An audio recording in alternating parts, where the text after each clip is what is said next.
What is up guys, this is me Shobhadra once again and I welcome you all to Debit Credit Nation। और आज हम बात करेंगे उन courses के बारे में जो आप क्लास 12 के बाद ले सकते हो। आज के वीडियो में मैं 3 तरह का कोर्सेज़ डिस्कस करूंगा। सबसे पहले we are going to talk about public sector में जो कोर्सेज़ अवेलेबल है क्लास 12 के बच्चों के लिए, that is for which the minimum eligibility is class 12। And secondly हम मेन स्ट्रीम्स के बारे में बात करेंगे जो traditionally most of the people are following, and thirdly we are going to talk about some new courses that जो धीरे धीरे बहुत पॉपुलर हो रहा है। So without any further ado we'll start with the government courses। Government courses में सबसे पहले हम 4 रेलवे रिक्रूटमेंट बोर्ड के कोर्सेज देखेंगे। तो गवर्नमेंट कोर्सेज डिस्कस करने से पहले मैं आपको बोलना चाहूँगा कि गवर्नमेंट कोर्सेज के लिए there are 3 steps.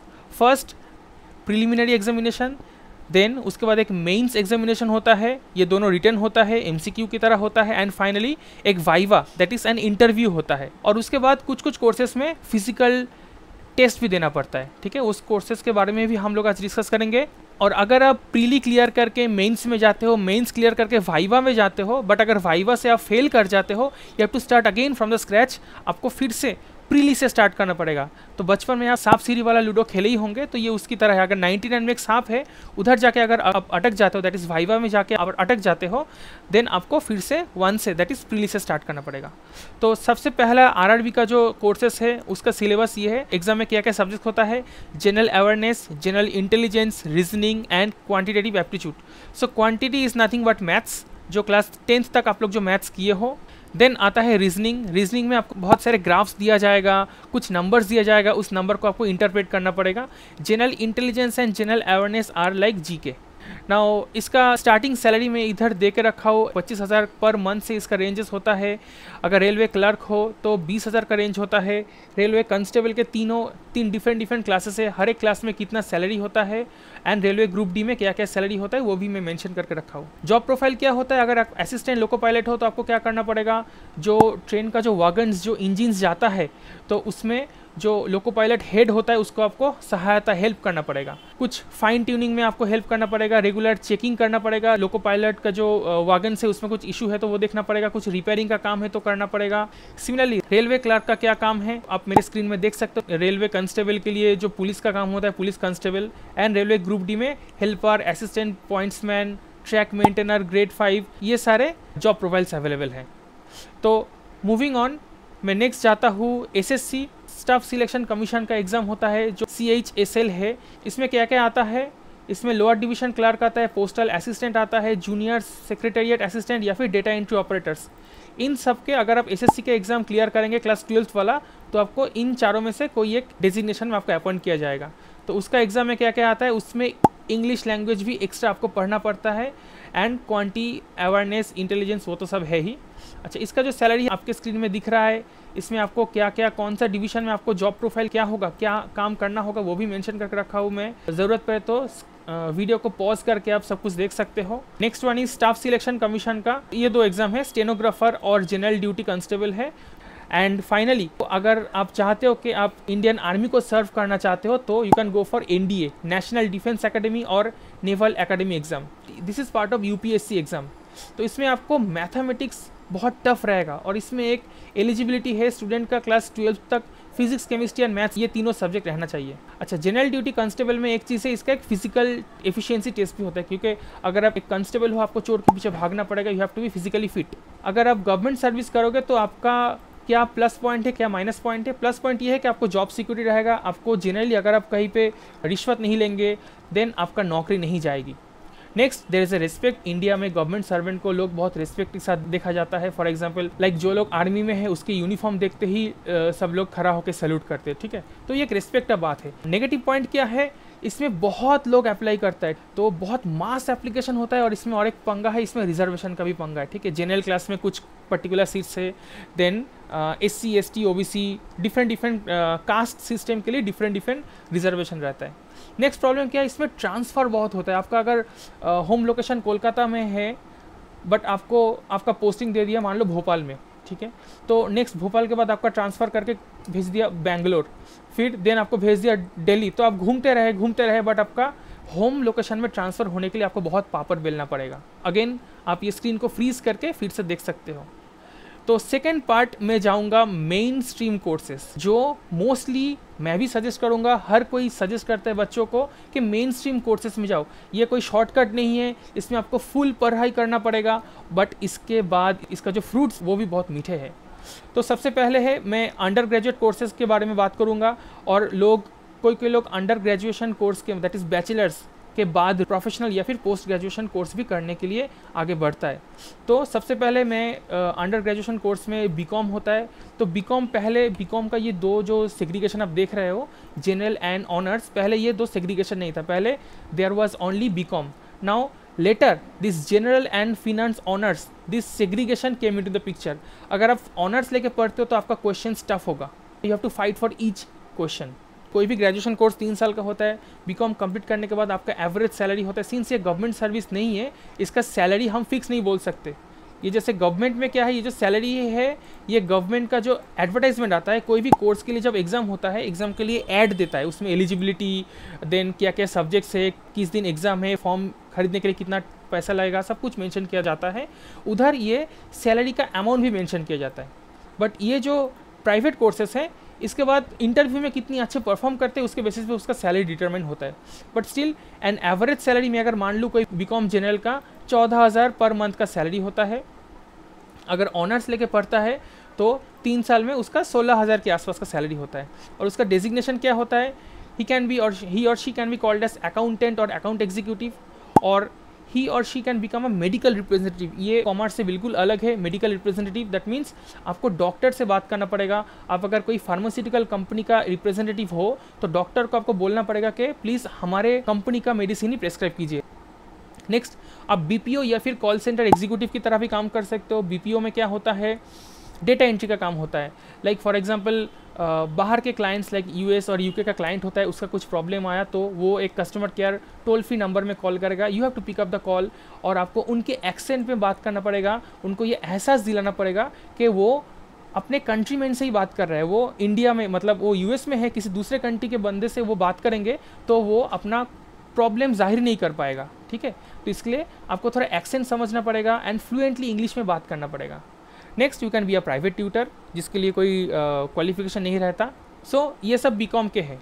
Now if I go to the right hand side, I see professional degree. अगर आप बीकॉम के बाद और भी कुछ पढ़ाई कर सकते हो then well and very good. तो सबसे पहले हम देखते हैं बीकॉम के बाद अगर एलएलबी करना चाहते हो, एलएलबी इज़ फॉर लॉ। आप क्लास 12th के बाद भी लॉ कर सकते हो, उसके लिए आपको 5 साल का ड्यूरेशन है। और अगर आप बीकॉम करने के बाद एलएलबी करना चाहते हो तो आपको और 3 साल एक्स्ट्रा पढ़ाई करना पड़ेगा। एलएलबी में क्या होता है, एलएलबी के बाद आपका जो डेजिग्नेशन होगा, you can be a civil और क्रिमिनल लॉयर।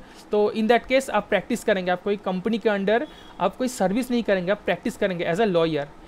एल्स अगर आप प्रैक्टिस नहीं करके कोई कंपनी में जॉब करना चाहते हो, you can be called as a legal analyst और लीगल एडवाइज़र और पब्लिक प्रोसिक्यूटर, और एग्जाम क्लियर करने के बाद यू कैन बिकम अ जज। This is not a post graduate course, it's a professional course.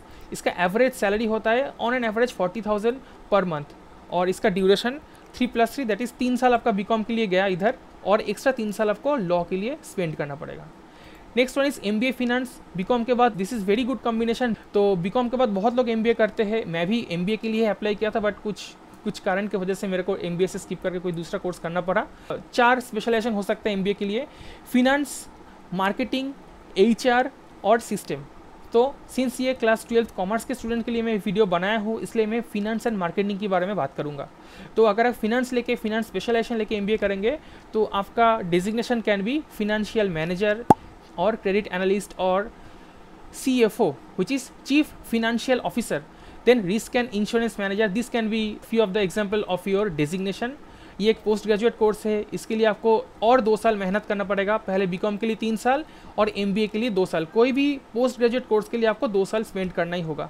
इसका एवरेज सैलरी होता है 50,000 पर month. Next, moving on, then India में सबसे फेवरेट 3 प्रोफेशनल कोर्सेस है 2000, chartered accounting, cost and management accounting and company secretaryship. ठीक है, तीनों के तीनों प्रोफेशनल कोर्सेस है। चार्टर्ड अकाउंटेंट का सैलरी सबसे ज़्यादा होता है, दैट इज़ 60,000 का सैलरी होता है ऑन एन एवरेज। एक फ्रेशर कॉस्ट अकाउंटेंट का सैलरी होता है अराउंड 55,000 एंड कंपनी सेक्रेटरी का सैलरी होता है 45,000। और ये सारी इनका डेजिग्नेशन हो सकता है। आप chartered accountant can work as a statutory auditor और फिनेंशियल मैनेजर और सीए इंस्टीट्यूट का ट्यूटर भी हो सकता है, वो फिनेंस डायरेक्टर हो सकता है, चीफ फिनेंशियल ऑफिसर और SAP consultant, SAP finance consultant भी हो सकता है। CMA, Cost and Management Accountant, previously it used to be called as ICWA, that is Institute of Cost and Works Accountants of India. So a cost accountant can work as a cost accountant, cost auditor, SAP consultant or a senior manager. Next, for company secretary's designation can be company secretary और corporate advisor. तो इनका जो timing है 3 साल तो आपका graduation के लिए लगेगा ही, और उसके बाद जो बच्चे तेज़ होते हैं वो लोग जल्दी जल्दी क्लियर कर लेते हैं, क्योंकि इंटर के लिए 2 एग्ज़ाम रहता है, इंटर 1 इंटर 2, अगेन फाइनल के लिए फिर से 2 एग्ज़ाम रहते हैं, फाइनल 1 फाइनल 2। अब सीए में पंगा है, सीए के साथ आपको आर्टिकलशिप दैट इज़ इंटर्नशिप करना पड़ेगा। वो कभी 2 साल का होता है, कभी 3 साल का होता है। तो बहुत सारे बच्चे ऐसे होते हैं जो एक्चुअली इंटर्नशिप नहीं करके किसी से सर्टिफिकेट मंगवा लेते हैं। उस सर्टिफिकेट में लिखा रहता है कि this person has worked under me for 3 years, hence his internship is completed. Although वो लोग सच में इंटर्नशिप नहीं करते, बट स्टिल वो कहीं से एक सर्टिफिकेट जुगाड़ करके लाता है। तो मैं कभी भी ऐसा एडवाइस नहीं करूँगा बच्चों को कि आप जाओ, आपको सच में इंटर्नशिप करना चाहिए। ऑल्दो वो कोर्स ख़त्म होने में टाइम लगेगा, बट शॉर्टकट मत लो, इंटर्नशिप कंप्लीट करो। सेम थिंग कॉस्टिंग के लिए, मैं जब फाइनल दे रहा था तब सिर्फ 6 महीने का इंटर्नशिप था, तो अभी शायद इंटर्नशिप एग्जेम्प्टेड है, आपको इंटर्नशिप नहीं करना पड़ेगा। सीएस के लिए भी शायद इंटर्नशिप एग्जेम्प्टेड है। तो आप जितना जल्दी एग्ज़ाम क्लियर करोगे उतना जल्दी आपको, हर 6 महीने में एग्ज़ाम होता है। तो मान लो आप 6 महीने बाद इंटर कंप्लीट कर दिए और अगेन 6 महीने बाद फाइनल कंप्लीट कर दिए, तो आप 1 साल में बन गए कॉस्ट अकाउंटेंट या फिर कंपनी सेक्रेटरी। और आप सीए भी बन सकते हो अगर आप ये सर्टिफिकेट का जुगाड़ कर लेते हो। नेक्स्ट, एमबीए फिनेंस की तरह एमबीए मार्केटिंग भी कर सकते हैं। एमबीए मार्केटिंग थोड़ा थ्योरी बेस्ड पेपर है, उसमें उतना फिनेंस की ज़रूरत नहीं है। एमबीए मार्केटिंग के बाद आपका जो डेजिग्नेशन हो सकता है that can be sales manager और लाइक कोई मेडिकल रिप्रेजेंटेटिव का टीम आपको दिया जाएगा, आपको एक टारगेट दिया जाएगा, आप वो टारगेट अपने जूनियर्स के बीच में डिस्ट्रीब्यूट कर देंगे कि अगर आप साल भर में और महीने भर में इतना सारा और क्वार्टरली इतना सेल्स कर सकते हो तो आपको इतना कमीशन दिया जाएगा। ठीक है, तो ये टारगेट बेस्ड आपका एक फिक्स सैलरी रहता है, उसके साथ ये टारगेट एडिशनल रहता है फॉर एमबीए मार्केटिंग। नेक्स्ट हम कॉम्बिनेशन देखेंगे, अगर आप बीकॉम की जगह बीबीए करते हो वो भी कर सकते हो। बीबीए के लिए आपका डिजिग्नेशन होगा marketing manager, business development manager और मार्केटिंग एग्जीक्यूटिव। ठीक है, सिर्फ बीबीए करके आप अगर पढ़ाई छोड़ दिए आपका सैलरी अराउंड 20,000 होगा। और अगर उसके बाद एमबीए करते हो, बीबीए एंड एमबीए बहुत अच्छा कॉम्बिनेशन है। अगर बीबीए के बाद एमबीए करोगे तो आपका सैलरी अराउंड 50,000 हो जाएगा। बीबीए के लिए आपको 3 साल गया और एमबीए के लिए आपको और 2 साल स्पेंड करना पड़ेगा। अब एमबीए में प्रॉब्लम क्या है, एमबीए अगर जितने अच्छा 20 स्कूल से करेंगे आप, आपका सैलरी उतना ज़्यादा होगा। ठीक है, एमबीए का एंट्रेंस में आपको कैट या मैट एग्जाम देना पड़ता है। उसी इंस्टीट्यूट में ट्राई कीजिए एडमिशन लेने का जहाँ से कैट का मार्क्स लिया जाता है। मैट वाला इंस्टीट्यूट, मैट का एग्जाम साल में 4 बार होता है। मैट में लोगों को अच्छा मार्क्स आ जाता है बिकॉज मैट का पेपर थोड़ा रिलेटिवली ईजी होता है कंपेयर टू कैट। अगर कोई इंस्टीट्यूट कैट का मार्क्स के बेसिस पे एडमिशन देता है, always go for that institute because CAT में अबव 90 परसेंटाइल बहुत कम लोगों को मिलता है। दैट मीन्स अगर आप कैट में 90 परसेंटाइल प्लस स्कोर किए हो, दैट मीन्स आप जेन्युइनली एक ब्राइट स्टूडेंट हो। नेक्स्ट, अगर क्लास 12 में आपको इकोनॉमिक्स सब्जेक्ट बहुत पसंद आया तो आप बीए भी कर सकते हो। कोई कोई यूनिवर्सिटी इकोनॉमिक्स ऑनर्स को बीकॉम भी कहलाता है, कोई कोई university economics honours as a BA course भी ऑफर कर सकता है। ठीक है, तो अगर इकोनॉमिक्स लेके काम करेंगे, आपका डिग्री होगा फिनेंस एंड बजट एनालिस्ट, और ये बीए का डिग्री 3 साल का है। आप ख़त्म करने के बाद आपका सैलरी होगा 15,000। ठीक है, अगर आप बीए के बाद एमए करना चाहेंगे इकोनॉमिक्स लेके तो आपका सैलरी 32 to 35,000 हो जाएगा। अगेन 5 साल का कोर्स है, दैट इज़ 3 साल आप इधर स्पेंड किए और 2 साल इधर स्पेंड करना पड़ेगा। Your designation can be research analyst, you can work as a high school teacher और डेटा एनालिस्ट। अच्छा, हाई स्कूल टीचर के लिए आपको बीएड कंप्लीट करना पड़ेगा। जैसे मैं इधर बोला, अच्छा मैं एमकॉम स्किप कर गया। जैसे बीबीए के बाद आप एमबीए कर सकते हो, सिमिलरली बीकॉम के बाद एमकॉम कर सकते हो। मैं भी बीकॉम के बाद एमकॉम किया था अलॉन्ग विथ कॉस्टिंग। सो अगर आप एमकॉम करेंगे तो एमकॉम कौन लोग करता है, जो लोगों को पढ़ाने का मन होता है। ठीक है, तो एमकॉम के बाद अगर आप पढ़ाना चाहते हो तो आप हाई स्कूल टीचर के लिए अप्लाई कर सकते हो या फिर कॉलेजेस में असिस्टेंट प्रोफेसर की तरह भी अप्लाई कर सकते हो। असिस्टेंट प्रोफेसर के लिए आपको नेट एग्जाम क्लियर करना पड़ेगा, देन उसके बाद आप प्रोफेसर बन सकते हो। उसके बाद आप पीएचडी कर सकते हो। पहले तो पीएचडी के लिए एमफिल देना पड़ता था, अभी MPhil is not mandatory. Straight away आप सीधा एमकॉम के बाद सीधा पीएचडी कर सकते हो। ठीक है, अच्छा हाई स्कूल टीचर के लिए आपको बीएड करना पड़ेगा। तो बीएड एक फुल टाइम कोर्स नहीं है, BEd stands for bachelor in education. तो बीएड कोई फुल टाइम कोर्स नहीं है, आप बीकॉम के साथ बीएड कर सकते हो, एमकॉम के साथ बीएड कर सकते हो। अगर आप बीएड क्लियर किए हो that means you can apply as a high school teacher. तो जो लोग ज़्यादा टाइम स्पेंड नहीं करना चाहता, like for example only college hours से 11 AM से लेके शाम का 4 बजे तक काम करना चाहता है, ठीक है, स्कूल का जो टाइमिंग रहता है। तो कॉर्पोरेट वर्ल्ड में क्या रहता है, लोगों को 10-12 घंटा लॉगिन करना पड़ता है। बट अगर आप स्कूल में नौकरी करोगे तो आपका वर्किंग शिफ्ट बहुत घट जाएगा, तो आप अपना फैमिली को ज़्यादा टाइम दे पाएंगे। तो in that case you can go for B Ed और you can go for NET, and additionally you can provide private tuitions जो टैक्सलेस इनकम है। फाइनली थर्ड हम देखेंगे जो नया कोर्सेस आया है, तो दीज आर अनकन्वेंशनल कोर्सेज, ठीक है। तो सबसे पहले हम देख सकते हैं बैचलर इन होटल मैनेजमेंट। तो करंटली कोविड के वजह से होटल और टूरिज्म का बिजनेस करंटली थोड़ा सा डाउन चल रहा है।